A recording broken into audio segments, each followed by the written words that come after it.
So, firstly, why do we as sports journalists look for and report on stories that may expose something about a sports star?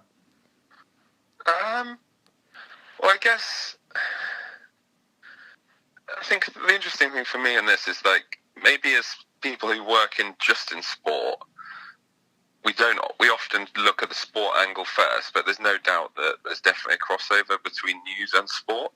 Um, and certainly news journalists are always looking into sports stars and their lives away from rugby or football or whatever sport it is. Because I think, especially now that they're so high profile, anything that maybe shows them to have a weakness, people are interested in, unfortunately. And I'm not saying that's right or wrong. I find it a bit sad, to be honest, that they have to be exposed. But I think it shows them. I think it shows the general public that they're human as well. Does that make sense? Like that, sport's so big now, especially football, that these people, their multi-million-pound stars, they're heroes to so many people. But I think it shows their human side as well. I don't know if you read something on. I was reading an article a couple of days ago actually about Andros Townsend. I don't know if you saw it. It was on the Players Tribune. Yeah. And that wasn't an article. It was actually an article by him, sort of opening up on his gambling addiction. But I think the biggest thing is it shows these sorts of stories show another side to these sports stars that's not the heroic and the hero side. Does that make sense?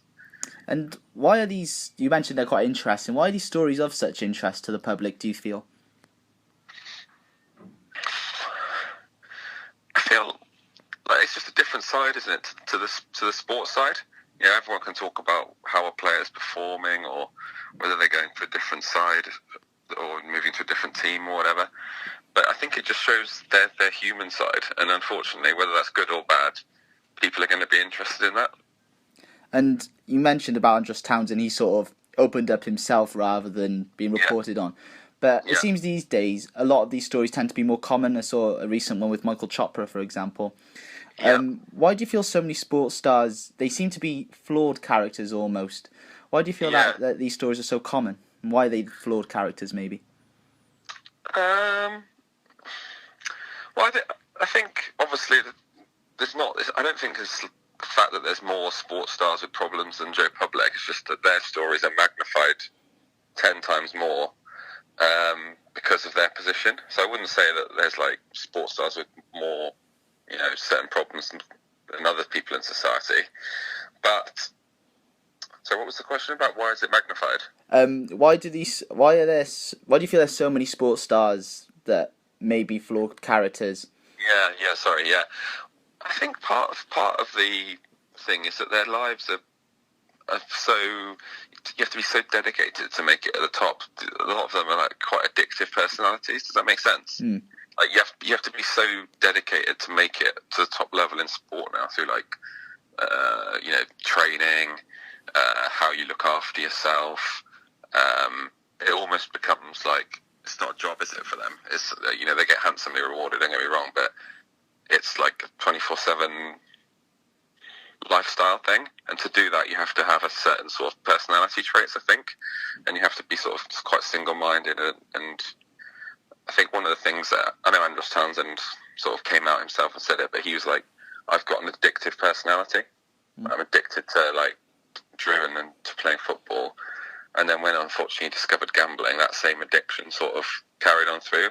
I think that's quite a common theme as well when there's been countless stories, hasn't there, in terms of guys with alcohol and gambling problems. And that seems to be the one thing that shines through for me, that this addictive personality and this dedication that they require to get to the top in football or rugby or whatever can then be the cause of other things that go wrong off the field. And what would you say is the main ethical issue that most journalists encounter when they're covering these stories or conducting interviews around subjects like this? The main ethical issues?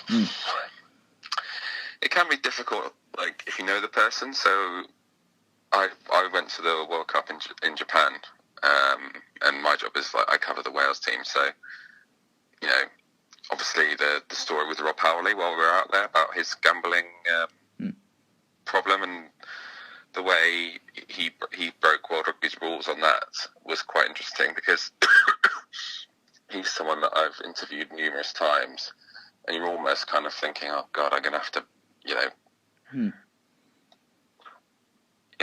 have to report on what he's done, but it's almost a bit like, you have to say what he's done, and with that comes, all the comments like, oh, he's addicted to gambling or whatever, and you have to be very careful as a journalist to put the facts out there without saying certain things, if that makes sense. So, for example, in the Rob Howley situation, everyone just assumed that he's got a gambling problem, but all we know at the moment is that he broke World Rugby's rules on gambling. But that doesn't necessarily mean that he's got a gambling problem, or he's addicted, or he's lost X amount. We still don't know all those details. So yeah, I think one of the things that we had to be very careful there, not just legally but also ethically, was to report on the facts. Like, so I think, another thing would be like, do you remember, I can't remember how long ago it was now, I think it was in the summer, when Dele Alli was caught, there's pictures of him, like, basically blind drunk, on a sun lounger. And I think an ethical thing there, well, I didn't cover that story, but an ethical thing for the journalists covering that would be to say, well, yes, Dele Alli's drunk and pictured, and then that will be a story, but you can't say Dele Alli is an alcoholic or he's got a problem with alcohol. Does that make sense? Yeah, got to be very careful with your wording. Yeah, you have to be very careful with your wording, and not obviously from a legal perspective, but also ethically as well. I think that you have to take that into account as a journalist and be responsible as a journalist. Yeah. Say Dele Alli was pictured 20 times blind drunk, then you'd probably be right to say, he has got a problem. And I think obviously that's, with someone like Paul Gascoigne, it is fair ethically to say that. But when you report on a story like that in isolation, I think you have to be wary ethically as a journalist of saying something that casts dispersions on that person's character. And I think the Rob Howley one was a good example of that, because I think it was relatively well known amongst Welsh rugby circles that he liked to bet, but it wasn't well known out on a big scale, if that makes sense. Yeah. But now this has come out, and everyone's going, oh, well, Rob Howley's a gambling addict. Well, he might be, and he might not be. We don't know. Do you see what I mean? So you have to be very careful not to cast aspersions in that regard. Yeah. And just finally, what would you say is the main standard of practice a sports journalist must adhere to when covering sensitive stories such as these?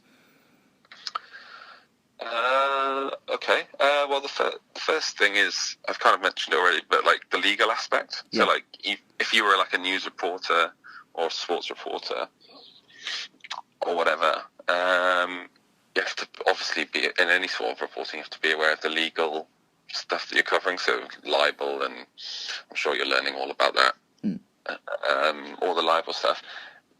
Ethically, I think you have to be a little bit aware. I think a good journalist, in my opinion, should be aware of the impact of the story on the person. That's just my personal view. I don't think that's something that other people would agree with. I think you have to report the story, but I think you also need to have a degree of understanding of what impact it's having. So, like I said, if you were a sort of a big national journalist for one of the tabloids, they probably couldn't care less what the impact on the person is. Do you see what I mean? But I think that is quite important, and we were quite aware of that in terms of the Rob Howley story. Yeah. So obviously, when the news came in that he broke the betting regulations, obviously we have to report it. It's a big story, but because we knew him, and when we were speaking to like Warren Gatland and the other guys in the national squad, and who we know pretty well, they were like, "This is having a very, very big impact on him." As in, like, he was emotionally and all that sort of stuff. So I think that helped us in that we were aware of that, and what we were reporting, we stuck to the facts, and like it was important not to do a hatchet job on him, if that makes sense. Yeah. I mean, obviously, Howley sort of betting breach was bad or whatever, but it's not life and death. He hasn't murdered anyone or anyone like that. Do you know what I mean? Yeah. And I think that's the biggest thing. I always try and take that into account in the standard of practice of journalism that I do anyway. Yeah. Does that make sense? Yeah, that does. Thank you. Thank you very much for your time. I really appreciate it.